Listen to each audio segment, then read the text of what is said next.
ମୋ ଗେଲା ଝିଅ ରାଜ କରିବ। ସାଙ୍ଗମାନେ, ମୁଁ ଆପଣମାନଙ୍କୁ ଏମିତି ଏକ କାହାଣୀଟେ ଶୁଣାଇବାକୁ ଯାଉଛି ଯାହାକୁ ସମସ୍ତେ ଶୁଣିବା ନିହାତି ଆବଶ୍ୟକ। ଯଦି ଆପଣ ଜଣେ ବାପା ତ ଆପଣଙ୍କ ଝିଅ ପାଇଁ ଶୁଣନ୍ତୁ। ଯଦି ଆପଣ ଜଣେ ଭାଇ ତ ଆପଣଙ୍କ ଭଉଣୀଙ୍କ ପାଇଁ ଶୁଣନ୍ତୁ। ଯଦି ଆପଣ ଜଣେ ସ୍ୱାମୀ ତ ଆପଣଙ୍କ ସ୍ତ୍ରୀଙ୍କ ପାଇଁ ଶୁଣନ୍ତୁ। ଚାଲନ୍ତୁ ଏବେ ଆମେ କାହାଣୀଟି ଆରମ୍ଭ କରିବା। ମୋ ନାଁ ଶିଲା ଅଟେ, କିନ୍ତୁ ଏ କାହାଣୀଟି ମୋର ନୁହେଁ।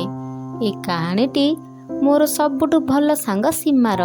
ସୀମା ଏକ ମଧ୍ୟବିତ୍ତ ପରିବାର ଥିଲା, ଆଉ ବହୁତ ଚୁଲବୁଲ ମଧ୍ୟ ଥିଲା। ଆମେ ଦୁଇଜଣ ସ୍କୁଲରେ ଏକା ସାଙ୍ଗରେ ପଢ଼ିଥିଲୁ। ସୀମା ବହୁତ ସୁନ୍ଦର ଥିଲା, ଯେମିତିକି ଫିଲ୍ମର ହିରୋଇନଙ୍କ ଭଳି। ସୀମା ତାଙ୍କ ଘରର ଗୋଟିଏ ବୋଲି ଝିଅ ଥିଲା, ସେଥିପାଇଁ ଛୋଟବେଳେ ତାକୁ ସମସ୍ତେ ଭଲ ପାଉଥିଲେ। ଗୋଟେ ଥର ମୁଁ ସୀମା ଘରେ ଥାଏ। ସୀମାର ମା ତାକୁ ରାଗିକି କହିଲେ, ସୀମା, ପାଠ ପଢ଼ାରେ ଟିକେ ମନ ଦେ, ନହେଲେ ଏଥର ବିଏ ପରୀକ୍ଷାରେ ଫେଲ୍ ହେଇଯିବୁ। ସୀମାର ମା ଏତିକି କହିଛନ୍ତି ତାର ବାପା କହିଲେ, ଆରେ ରୁହ ମ ତମେ, ମୁଁ ମୋ ଝିଅ ପାଇଁ ସବୁଠୁ ବଡ଼ ଘର ଖୋଜିବି। ମୋ ଝିଅ ତ ରାଜ ହିଁ ରାଜ କରିବ। ସୀମାର ବାପାଙ୍କ କଥାରୁ ଲାଗୁଥିଲା ଯେ ସେ ସୀମାର ବାହାଘର କୌଣସି ଏକ ବଡ଼ ଘରେ କରିବେ। ମୋର ବିଏ ପାଠପଢ଼ା ସରିଗଲା, ଆଉ ମୁଁ MA କରିବା ପାଇଁ ଆଉ ଗୋଟେ ସହରକୁ ଚାଲିଗଲି। ଏବେ ସୀମା ସହ ଆଉ ମୋର କଥାବାର୍ତ୍ତା ହେଉନଥିଲା, କିନ୍ତୁ ମୁଁ ବହୁତ ଥର ତା କଥା ଭାବେ। ସୀମା ସହ ଦେଖା ହେବା 6 ବର୍ଷ ହେଇଗଲାଣି। ମୋର ବି ବାହାଘର ହେଇଗଲାଣି, ଆଉ ବୋଧେ ସୀମାର ବି ବାହାଘର ହେଇଯାଇଥିବ। ଗୋଟେ ଦିନ ମୋତେ ଏକ କାମରେ ମାର୍କେଟରେ ଥିବା ସାଇବର କ୍ୟାଫେ ଯିବାକୁ ପଡ଼ିଲା। ଯେତେବେଳେ ମୁଁ ସାଇବର କ୍ୟାଫେରୁ ବାହାରକୁ ଆସିଲି ତ ଦେଖିଲି ଗୋଟେ ଝିଅ ଠିଆ ହୋଇଛି। ସେ ବହୁତ ଚିହ୍ନା ଚିହ୍ନା ଲାଗୁଥିଲା। ଭଲରେ ଦେଖିଲି ତ ମୁଁ ଖୁସି ହେଇଗଲି, କାରଣ ସେ ସୀମା ଥିଲା। ମୁଁ ତା ପାଖକୁ ଗଲି, ଆଉ ଖୁସିରେ ତାକୁ କୁଣ୍ଢେଇ ପକେଇଲି ଏବଂ ତାର ଭଲ ମନ୍ଦ ପଚାରିଲି। ଆଉ କିଛି ପଚାରିବା ଆଗରୁ ସୀମା କହିଲା, ଶିଲା, ମୁଁ ମୋ ଝିଅକୁ ସ୍କୁଲରୁ ନେବାକୁ ଆସିଛି। ତାର ଛୁଟି ହେବାର ସମୟ ହେଇଗଲାଣି, ଆଉ କେବେ କଥା ହେବା। ମୁଁ ମନରେ ଭାବିଲି, ଆମେ ଦୁଇଜଣ ବହୁତ ଭଲ ସାଙ୍ଗ ଥିଲୁ, ହେଲେ ଏ ସୀମା ଏମିତି ଅଜବ ବ୍ୟବହାର କାହିଁ କରୁଥିଲା?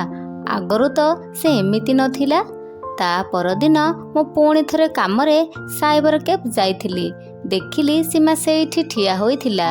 ଏଥରକ ମୁଁ ତା ହାତ ଧରିଲି, ଆଉ ପାଖରେ ଥିବା ଏକ କଫି ସପକୁ ନେଇଗଲି। ଆଉ କହିଲି, ସୀମା, କ'ଣ ହେଇଛି ତୋର? ମୋତେ ତୁ ଉଦାସ ଲାଗୁଛୁ। ଘରେ ସବୁ ଠିକ୍ ଅଛି ତ? ହଁ, ସବୁ ଠିକ୍ ଅଛି ବୋଲି ସୀମା ମୋତେ କହିଲା, ହେଲେ ମୁଁ ଜାଣିଥିଲି କିଛି ତ ଗଡ଼ବଡ଼ ଅଛି। ମୁଁ ପୁଣି ତାକୁ ବୁଝେଇଲି, ସୀମା, ମୁଁ ତୋର ସବୁଠୁ ଭଲ ସାଙ୍ଗ ନା, ତାହେଲେ ତୁ ତୋ ସୁବିଧା ଅସୁବିଧା ମୋତେ କହିବୁନି ତ କାହାକୁ କହିବୁ? ମୁଁ ବାଧ୍ୟ କରିବାରୁ ସୀମା ମୋତେ କହିଲା ଯେ ବିଏ ଫାଇନାଲ ଇୟରରେ ମୋ ବାହାଘର ଠିକ୍ ହେଇଗଲା, ଆଉ ମୁଁ ଖୁସିରେ ମୋର ବିଏ ବି କମ୍ପ୍ଲିଟ୍ କରିଲିନି। ପୁଅ ଘର ଲୋକ ମିଛ କହିଲେ ଯେ ତାଙ୍କ ଖାନଦାନୀ ବହୁତ ଭଲ, ଆଉ ପୁଅ କୌଣସି ଏକ ବଡ଼ କମ୍ପାନୀରେ ଇଞ୍ଜିନିୟର ଅଛି। ହେଲେ ବାହାଘର ପରେ ଜଣାପଡ଼ିଲା ଯେ ପୁଅ କିଛି ଗୋଟେ ଛୋଟ ଚାକିରି କରୁଛି। ଆଉ ଶାଶୁ ଶ୍ୱଶୁର ବହୁତ କଥା କହୁଥିଲେ। ସେମାନେ ଯୌତୁକ ଲୋଭରେ ମିଛ କଥା କହି ବାହାଘର କରିଦେଲେ। ଏସବୁ କଥା ଶୁଣିକି ମୋର ତ ହୋସ ଉଡ଼ିଗଲା।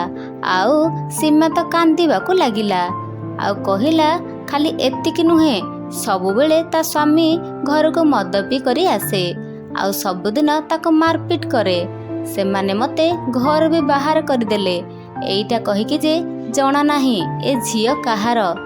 ସୀମା ମୋତେ କହିଲା ଯେ ସେ ଏବେ ତାର ମାଙ୍କ ପାଖରେ ରହୁଛି, ଆଉ ତା ବାପାଙ୍କର ଡେଥ୍ ହେଇଯାଇଛି।